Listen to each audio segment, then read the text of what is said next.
Ça a été un lieu emblématique pour la candidature Capitale Verte et ça le sera pendant l'année 2022.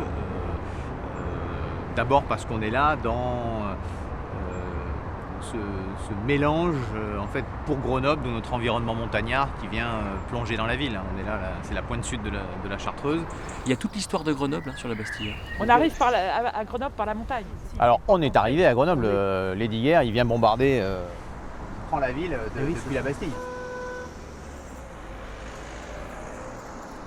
Cette espèce de monumental édifice militaire, ces terrasses aménagées par l'homme. C'est un lieu de recherche et de découverte aussi, de partage, de médiation, un lieu culturel. Il y a 4 musées, un centre d'art, des activités également, une dimension populaire qui est très claire à la fois sur la marche mais évidemment avec le téléphérique. Donc il y a un mélange, un creuset là.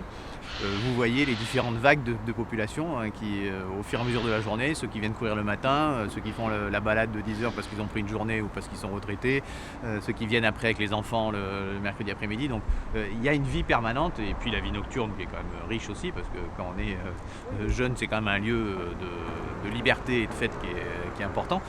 Donc on voit quand on passe du temps ici, on voit la diversité des usages.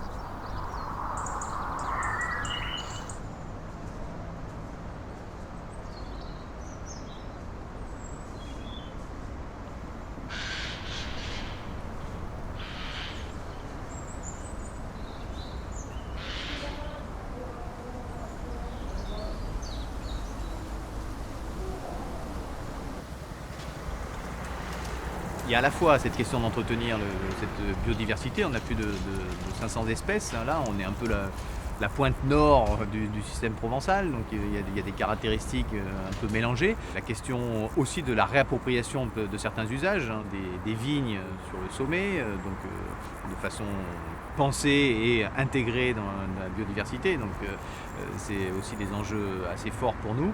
Donc il se croise vraiment l'histoire de l'usage des humains, de la pratique et de l'habitat humain dans cet environnement. Cette Bastille, on veut l'habiter, mais on veut la protéger aussi du fait de l'habiter. Elle est touristique, 600 000 personnes par an, c'est quand même pas rien. Et il y a fort à parier que si on la met au centre de politique publique, elle sera encore plus visible. Donc c'est un petit peu pas mal de contradictions. Donc vivre, protéger, attirer, mais pas trop quand même.